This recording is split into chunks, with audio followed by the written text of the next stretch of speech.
আজকে যে গণতন্ত্র আপনারা দেখতে পাচ্ছেন বাংলায়, যে যাই কুৎসারতা, আগে তো একথা সত্য মানুষ ভোট দিতে পারতো না। এমনকি কলকাতায় নিশ্চয়ই আপনারা ভুলে যাননি, আমি সপ্তপল্লী থেকে শুরু করে সমস্ত মাল্টি স্টোর বিল্ডিংয়ে তালা দিয়ে রেখে দেওয়া হতো সিপিএম এর আমলে।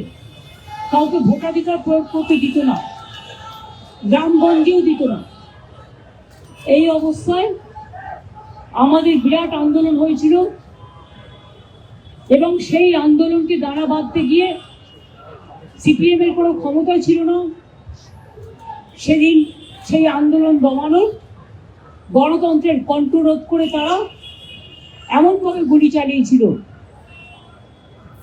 যে 13 জন স্পটে মারা গিয়েছিল এবং প্রায় 200 জনের মতো, তার মধ্যে 150 জন পুলিশের গুলিতে আহত হয়েছিল। দাবি ছিল একটাই, no ID card no vote.